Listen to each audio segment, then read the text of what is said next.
Good night. So, question one. What I know about the SIU is that it's operating as a white boys club to whitewash the crimes of police. That's all I know about it.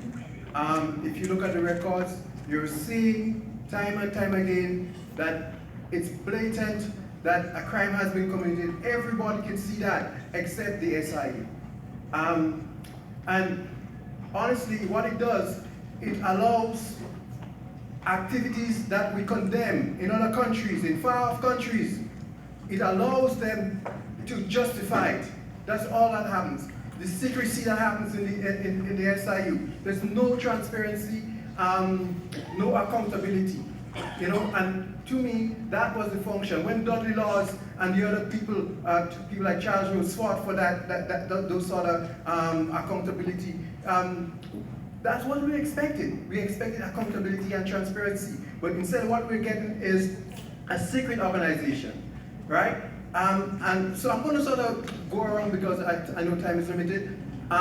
What we need an infusion of black people, brown people, and other minorities in the SIU. It cannot be a white boys club. That's the number one problem. It cannot be a white boys club as it is today. Number one. So we need that to happen.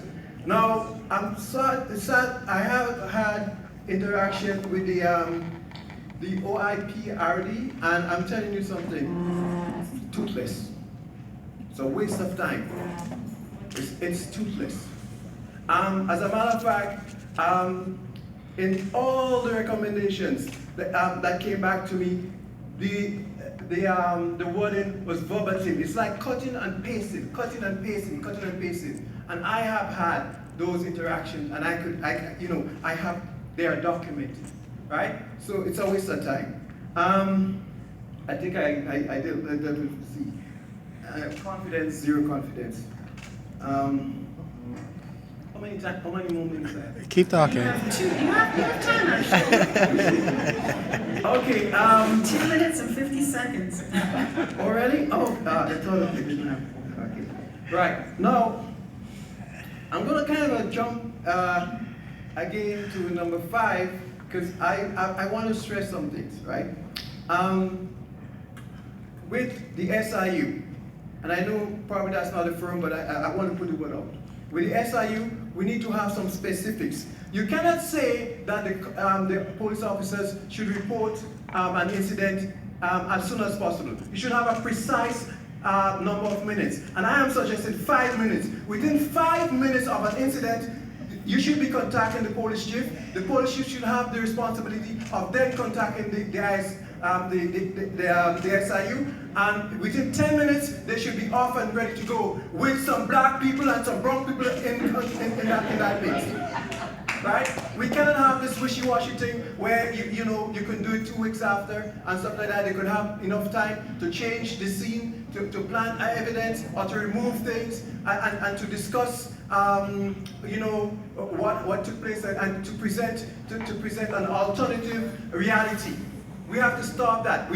Within 10 minutes, I'm saying, within 10 minutes, the SIU should be on its way. Otherwise, it's just a joke. And our life is not a joke, because the only thing that we have is our lives. You cannot enjoy any of those rights you're talking about, the right to freedom of speech, to association, to movement, and those things. They depend on the right to life. And our lives is what's on the line. So for me, that's number one. We should have as an imperative. Yeah, we should have as an imperative that the SIU should be contacted within 10 minutes of an incident. And I just want that to be laid out straight. The other thing I want to jump onto is that during the process of an investigation, police should not be paid. It should be unpaid leave, right? Because what you do, if I'm a police, here's what's happening. Here, there's a thing called game theory, right? Here's what's happening. What you're doing here right now, you're giving an incentive to police to do things, to harm people, because here's what. If I shoot somebody, I get 6 months off, I get a year off, depending on how long the investigation, and I get paid, right? It's a vacation. So you're giving the police, maybe inadvertently, but in action, in reality, what you're doing, you're giving an incentive for people to do the wrong thing. So you need to cut that out. I'm going to stop there.